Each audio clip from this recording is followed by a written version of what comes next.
Shalom jemaat yang kasih Tuhan, bagaimana kabarnya? Saya yakin dan percaya seluruh jemaat dalam perlindungan dan pemeliharaan Tuhan. Puji nama Tuhan. Tema firman Tuhan hari ini berbicara tentang badai pasti berlalu. Berapa banyak di antara kita yang percaya badai pasti berlalu? Puji nama Tuhan. Firman Tuhan diambil dari Nats Lukas pasal 8 ayat 22 sampai 25. Penting sekali Bapak Ibu kita memiliki pemahaman yang benar tentang badai, tentang pergumulan. Karena ketika kita punya pemahaman yang benar, kita akan punya sikap yang benar, kita akan punya respon yang benar, kita akan punya tindakan yang benar bagaimana kita menghadapi, menjalani, dan menghidupi kehidupan kita di tengah-tengah badai itu. Oleh karena itu, saya ingin menyampaikan bagaimana memahami badai dalam kacamata kebenaran, dalam kacamata iman. Kita memahami hidup ini bukan pakai kacamata dunia, tapi kacamata firman Tuhan, kacamata iman kita sebagai anak Tuhan. 4 hal yang saya ingin bagikan. Yang pertama adalah badai tidak dapat dihindari. Murid-murid tidak pernah terpikir bahwa mereka akan menghadapi badai karena mereka berpikir ada Yesus di perahu itu. Mereka tidak pernah berpikir tiba-tiba saja badai itu datang. Ini menunjukkan kepada kita bahwa badai tidak bisa dihindari. Badai tidak memilih untuk datang kapan kepada kita dan memberitahukannya kepada kita. Dan ini menunjukkan kepada kita siapapun kita, setiap kita pernah dan bisa kena badai. Tapi satu hal yang perlu kita imani, walaupun ada badai, Yesus ada di perahu itu. Yesus tidak tinggalkan mereka di sana.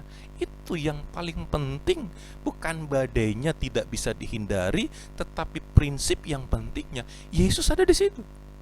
Dia Immanuel, dia menyertai kita. Dia berkata, "Jangan takut, aku menyertai engkau, jangan bimbang.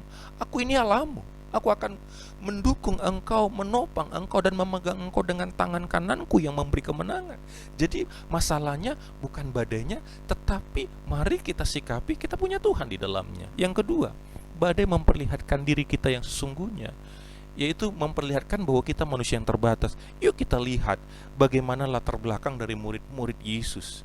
Mereka punya background nelayan, artinya mereka sering dan terbiasa di laut.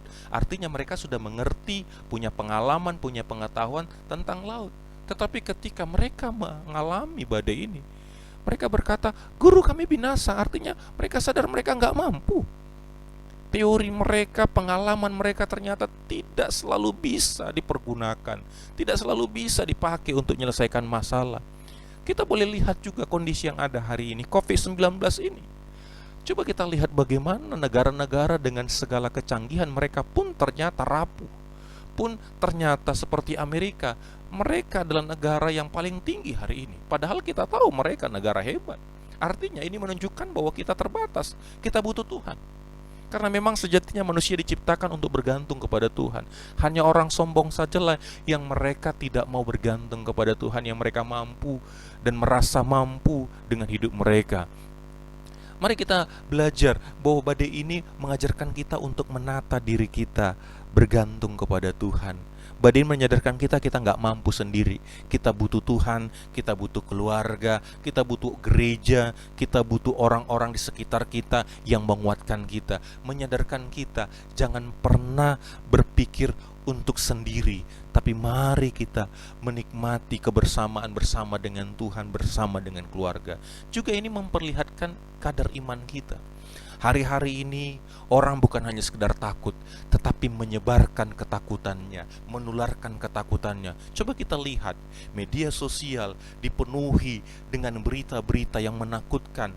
Bahkan terkadang yang menyampaikannya pun mungkin karena dia ketakutan dan dia menyebarkan ketakutan itu bagi banyak orang. Tapi sebagai anak Tuhan, menyikapi kondisi yang ada ini, Tuhan ajak kita, Tuhan ajar kita untuk waspada, untuk kita bisa menjaga diri kita, menjaga kesehatan kita, menjaga keluarga kita. Itu yang penting. Masalah atau badai ini menunjukkan kualitas iman kita. Seberapa kita punya iman yang kuat. Bukankah kita baca di dalam Matius bagaimana bangunan yang dibangun di batu karang ketika datang badai tetap kokoh. Artinya badai itu untuk menunjukkan kualitas iman kita, kadar iman kita. Iman kita tidak ditentukan hanya dari perkataan kita, dari bahasa kita yang rohani, bukan, tetapi dari respon kita terhadap masalah. Bagaimana kita menyikapi, bagaimana kita menghadapi masalah. Ketika kita fokus kepada COVID-19 ini, terkadang kita lupa bahwa kita punya Tuhan yang lebih dahsyat daripada apapun di dunia ini. Mari kita belajar seperti dari pohon kurma. Bagaimanapun kurma di tengah-tengah badai, dia tetap kokoh berdiri karena dia punya akar yang kuat. Itulah iman. Iman itu pondasi dari kehidupan kita sebagai anak Tuhan. Hari-hari ini akan kelihatan mana umat Tuhan yang benar-benar kuat atau mana yang hanya di permukaan saja kuat. Itu akan kelihatan dari bagaimana responnya terhadap apa yang sedang terjadi. Yang ketiga, badai mengajarkan kita untuk mengandalkan Tuhan. Badai mengajarkan kita untuk bergantung kepada Tuhan. Badai mengajarkan kita untuk mempercayai firman Tuhan, bukan mempercayai realita. Mari kita sikapi apa yang ada hari-hari ini. Kita jangan takut berlebihan sehingga kita tidak mengandalkan Tuhan. Kita lihat bagaimana hari-hari ini ada orang-orang yang mereka memakai pakaian astronot, yaitu alat pelindung diri yang harusnya itu dipakai tenaga medis di dalam menangani corona. Itu kenapa? Karena mereka punya ketakutan yang berlebihan. Tetapi sebagai anak Tuhan, yuk kita andalkan Tuhan. Wujud nyata dari mengandalkan Tuhan adalah dengan membangun mezbah di rumah kita. Ini adalah satu kesempatan bagi kita. Mengandalkan Tuhan berarti kita mencari Tuhan, mengutamakan Tuhan, mempercayai Tuhan, membangun hubungan kita di dalam keluarga kita, dan kita bawa keluarga kita kepada Tuhan, beribadah kepada Tuhan. Itulah wujud nyata mengandalkan Tuhan. Dan yang terakhir, badai itu menyatakan kemuliaan Tuhan. Bapak Ibu Saudara kasih dalam nama Tuhan Yesus, tidak ada satu peristiwa kejadian pun yang di dalamnya Tuhan tidak punya rencana yang indah. Terkadang Tuhan lakukan rencananya lewat sesuatu yang kurang menarik, dan itu adalah badai. Di sebalik badai ada kemuliaan Tuhan. Yuk kita maknai badai yang terjadi hari-hari ini untuk membangun kembali quality time kita bersama dengan keluarga. Mungkin hari-hari ini ada miskomunikasi, hari-hari ini begitu banyak kesalahpahaman, hubungan yang kurang baik suami istri, orang tua dengan anak. Tetapi lihat momentum ini, kembali lagi kita dihangatkan. Kasih yang mungkin mulai memudar kembali lagi dihangatkan. Hubungan yang sudah retak kembali lagi dipulihkan. Karena apa? Ketika kita bangun mezbah di rumah kita, ada lawatan Tuhan terjadi. Dan ketika lawatan terjadi, Tuhan hadir. Dan bukan Tuhan hanya hadir, tapi Tuhan memanifestasikan hadiratnya. Sehingga kita akan melihat lewat badai yang kita alami ini ada kemuliaan Tuhan dinyatakan. Ada keluarga yang dipulihkan, ada hubungan suami istri yang dipulihkan, anak-anak yang dipulihkan, yang mungkin selama ini kita berpikir anak kita kok begitu nakalnya. Tapi lewat COVID-19 ini, mulai ada pemulihan terjadi di keluarga kita. Ada pelangi sehabis hujan. Bukankah murid-murid berkata, wow, ketika Yesus tenangkan badai, mereka terpesona. Kenapa? Karena sebelumnya mereka gak pernah menikmati pengalaman spektakuler ini. Tuhan ingin membawa kita ke dalam pengalaman-pengalaman yang jauh daripada pengalaman di masa lalu, karena Tuhan ingin kita mengalami kemuliaannya. Ada hal-hal baru Tuhan akan kerjakan setelah badai ini berlalu. Bahkan di dalam badai ini pun kita akan melihat penyertaan Tuhan.